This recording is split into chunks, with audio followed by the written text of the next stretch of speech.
Hey there, and welcome back to installment or episode number 2 of Leadership Conversations with Dr. Andre and Adam. I'm Adam Tim with the Healthy Dispatcher, joined here by Dr. Andre Jones, beaming in from Qatar.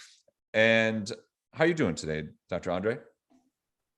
I'm great. It's a great day here. We've got the FIFA. I mean, it's a little football thing going on. Well, you're soccer, but I say it like I'm not American. I am, but you know what I mean.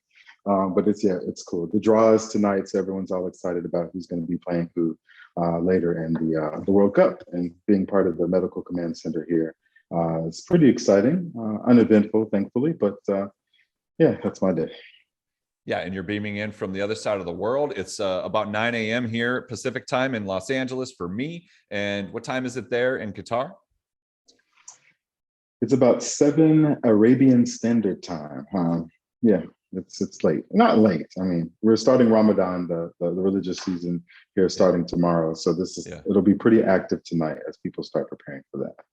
Got it. Well, thanks for making some time for us to have this conversation, even though it's near the end of your shift. But as they say, leadership never rests, which is the context for our conversation today.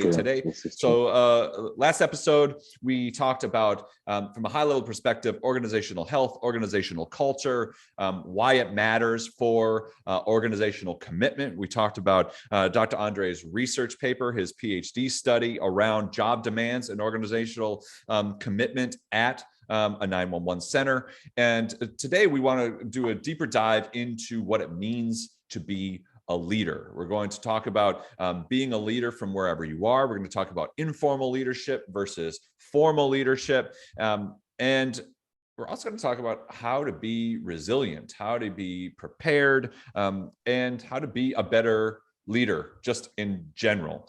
I would love for you to talk a little bit about, Dr. Andre, what your study found around the importance of leadership. And you alluded to it during our last conversation. You said leadership matters, and it comes down, a lot of what we see as the challenges experienced, staffing, retention, low morale, can be chalked up to something in the organization around leadership. What would you say are the most important aspects of leadership that either positively or negatively influence organizational culture or help to make a 911 center a great place to work?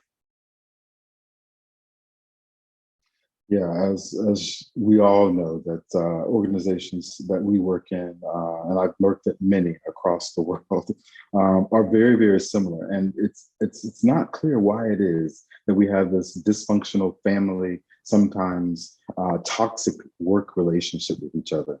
I think it's possibly comes out of the manifestation of all of the job demands that we have, and we just don't know how to let it out. I could tell you some stories. I won't name any centers, but it's been an interesting journey, to say the least.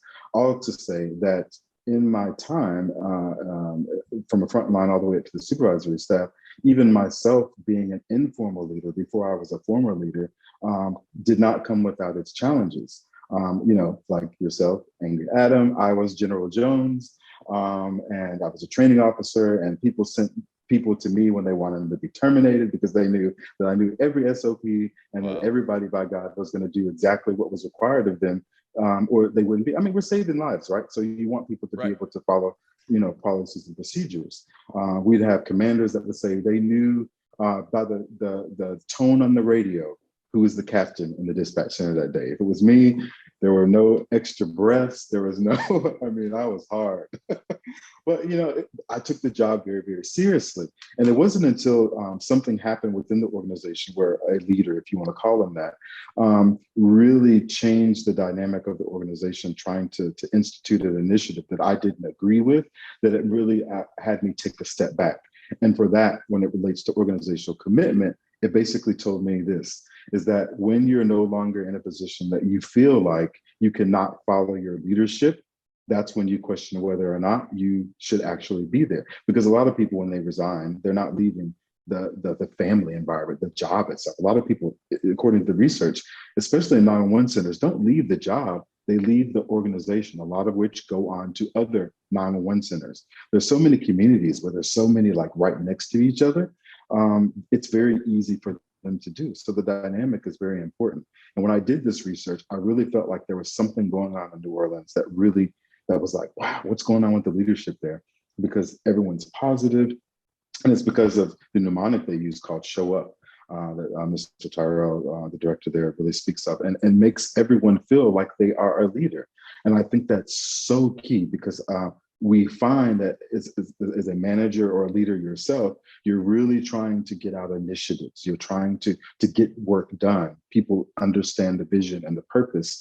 And it's very hard when you have resistance. So if you're able to get champions, informal and formal leaders, to be there to understand the importance, it makes your strategic planning at the executive level so much easier, because everyone is invested and involved, and they feel like, I'm a part of making and creating the success of our 911 center. Yeah, absolutely. So for the viewers who haven't read your dissertation, you may not know that Dr. Andre did his PhD study, his research study using Orleans Parish, which is in New Orleans. Tyrell Morris is the executive director there. And he interviewed the team. He spent time in the center, kind of seeing how they do leadership. And it's an interesting situation, because Tyrell is really great at pushing leadership down the organization. And you mentioned the show up acronym. So that's a set of values that that every member of the organization can carry with them and allow to manifest in their daily actions on each call. How else have you seen the better centers push leadership down the organization, so as to inspire informal leaders to step up and say, even as a frontline entry-level employee, I am a leader? Right. So in the research, when we talk, not to get real philosophical, we talk about the reasons why people want to work in an organization. It's a question that I base a lot of stuff on, that I think everyone needs to ask. Why are you here? Not why do you like the job, but in this organization that you've come to become a part of. And it says, when you're able to answer that question and do what it is you're committed to, a lot about your philosophy as potentially an informal and maybe possibly a future leader. And I think organizations that have been successful have involved and reiterated their mission and their values. Again, as we talked in the other segment, everyone has their own individual, things, right? But you're there with a shared sense of purpose. And I think people need to have alignment and regular recalibration with whatever that vision or mission or those values are. One place that I worked had a care program. It's just like show up. One place I worked had a safe program. And you're basically showing, did I show up today? Was I careful today? Was I safe today? And I think when you're able to be a part of that and own up to that, it makes things, as we've seen in the research, your job demands are mitigated, meaning they're minimized, they're immaterial, because you have that commitment to the job, you have that commitment to each other to make sure that job is done each and every day, because you're not doing it by yourself. And you're able to get through those life and death protective nature of the work instances and occurrences with the increased amount of resilience, because of the amount of positivity that you actually have, because of that connection. And we're finding that people that end up leaving the organization, even if they left mentally and they still come to work every day, it's that disconnect. They no longer feel part of the team. They no longer feel part of the organization. And as exhausting as it is, the formal leaders, they forget. They think, well, people are coming to work every day.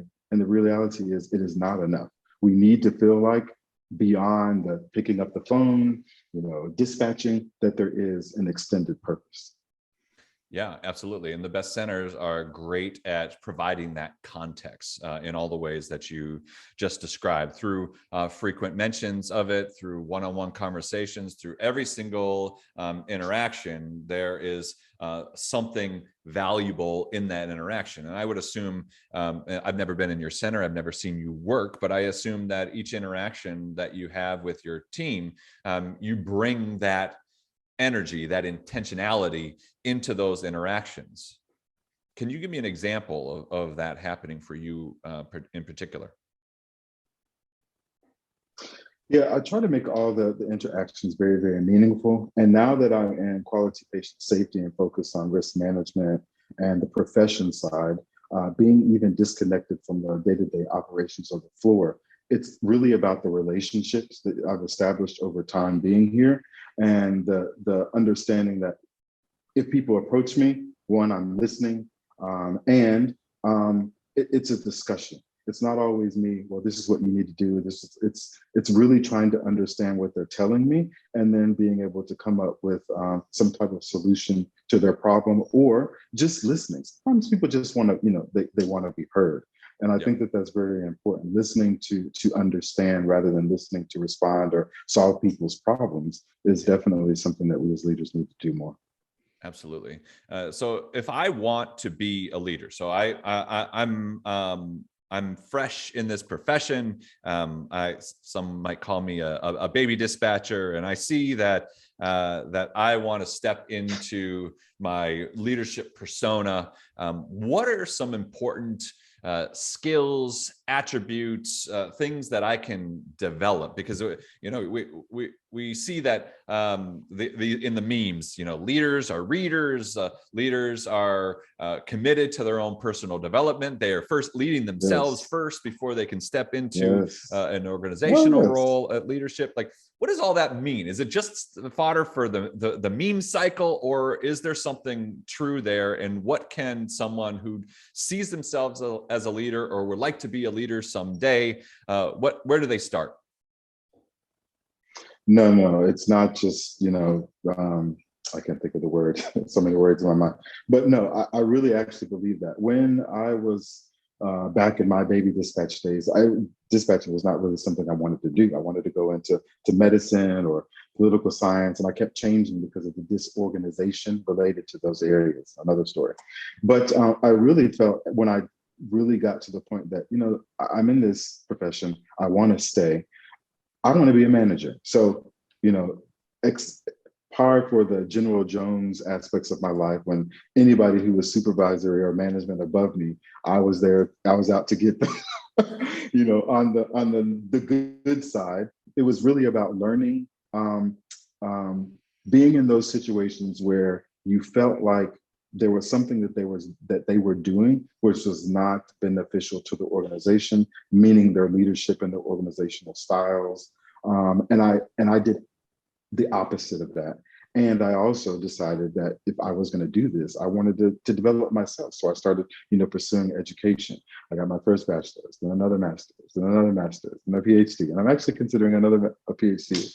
Wow. But for me, like you said, yes, I wanted to develop myself so I could be equipped to further develop others, because, I wanted to be seen, not just oh, it's Andre, he's the best dispatcher, but, that I actually knew what it was that I was talking about. Training courses, conferences, like you said, networking, talking to people, see where they come from. Nino and APCO have, a lot of different things that you can do. You've got other organizations, private consultants, and Healthy Dispatcher, 911 Training Institute. And yes, those things cost money, some of those of which offer scholarships from time to time, but it is an investment.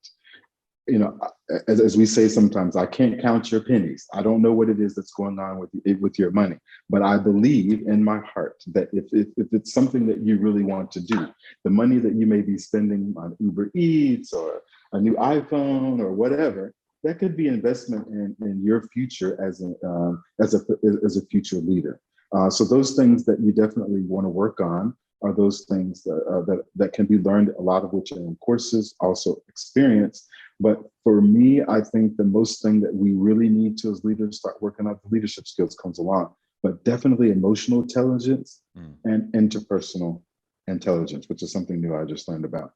I think that when we first start stepping into these supervisor roles, the first thing we're thinking is that we are supervising or managing things, People aren't things.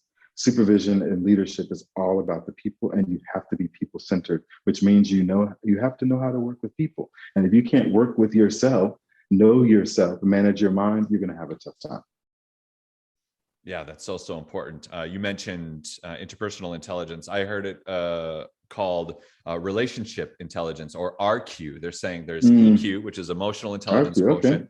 and then RQ, which is relationship intelligence quotient. I think that they're interrelated and inform each other. And in fact, there's a model of emotional intelligence that I work with. I do assessments and coaching around it in 911.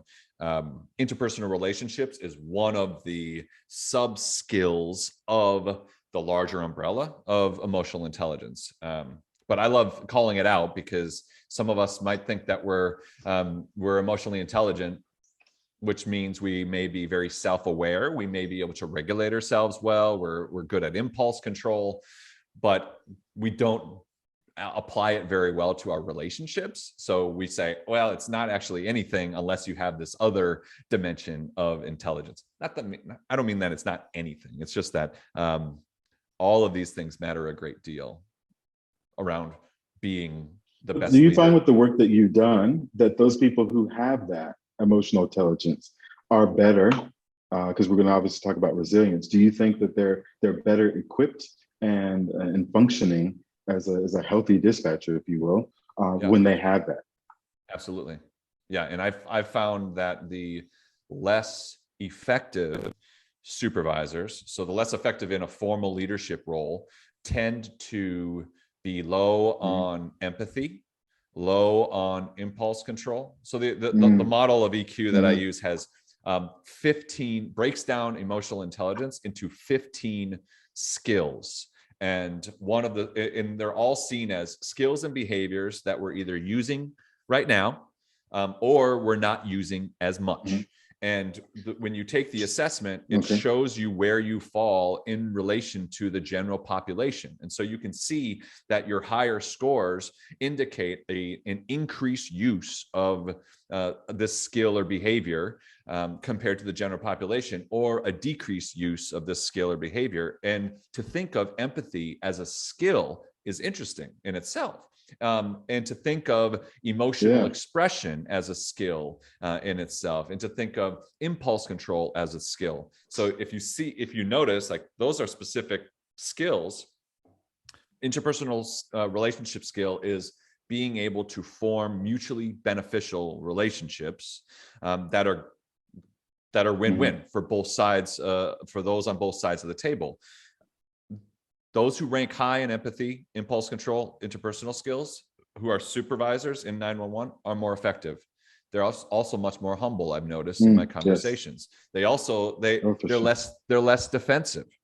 So as I'm showing them their scores and kind of helping them understand what the report says, they're like, well, the ones who rank lower in impulse control will say, well, it's not as bad as all that. I'm not sure what it's saying here, but it's not as bad as all that. And then we talk through it and we say, oh yeah, I don't hesitate to fight. I don't hesitate to assert myself when I know the answer is right. And we also start to see that those folks identify as technicians. If you remember in the leadership book, we have the technical expertise of the job.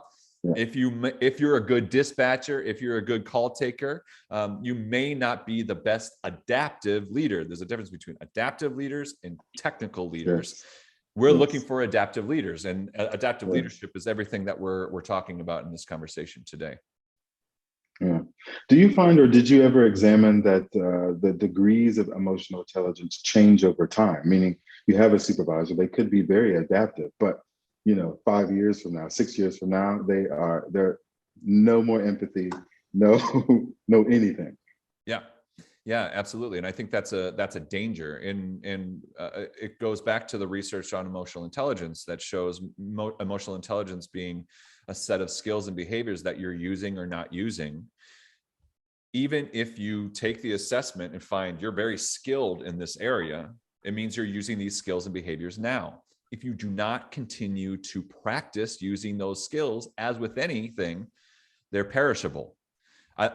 Emotional intelligence isn't something that you either have or don't. It's something that you're practicing or not. And I think it's an occupational hazard working in this profession to lose our empathy over time because of vicarious trauma, because of compassion fatigue, because of burnout, because of the organizational realities of working mandatory overtime, dealing with the onslaught of the content of the work itself. So we have to continue to sharpen the saw, as Stephen Covey said in 7 Habits of Highly Effective People, or we'll lose that skill. No, as well. I agree. Yes. But it's good that you have this way of doing the assessments, because otherwise I don't think people would know, right? It's not like people, do these assessments on themselves. And as we discussed, I think just like we go to the dentist or, anything, we need to yearly or something, do some type of mental health check to see, are you okay? Because we may not be, and we may not even know it. Yeah, absolutely. That's such a great point. And so I think where we want to leave today's session is that there are always opportunities and ways to develop your leadership ability, to develop yourself individually, as well as professionally. I find that those who are most invested in their personal development are also invested in their professional development, and it never ends. It's an ongoing cycle. It's an ongoing personal evolution, and as we take that development more seriously, we become more able to impact the organizational dynamic. So we think of all of these dimensions of one's being, personal, professional, organizational. And I think that we all want to feel like we have some input, something to say about our station in life, as opposed to feeling like a ship tossed about on turbulent seas. And it sounds like that's exactly what you've done with your own personal and professional life. The fact that you would consider going for another PhD is baffling to me. I mean, you're already a doctor. Like, just stop. You're making us all look bad. You're making everybody else look bad. It's fun. It's fun. Dr. Andre, thanks again for taking some time to chat with me today. Please tune in with us tomorrow, where we're going to talk about specifically the staffing crisis facing our center. We're going to talk about recruitment, retention, and what it all means and what difference you can make at your center. Any last words for us, Andre? Yeah, I'm really excited about the next segment. My reason for getting into this many, many years ago was all to solve this problem. So in my lifetime, I would hope to have solved the retention and recruitment problem throughout the world. Wow, I love it. I love it. So tune in with us tomorrow to find more about how you can be part of that vision as well. Thanks so much for joining us.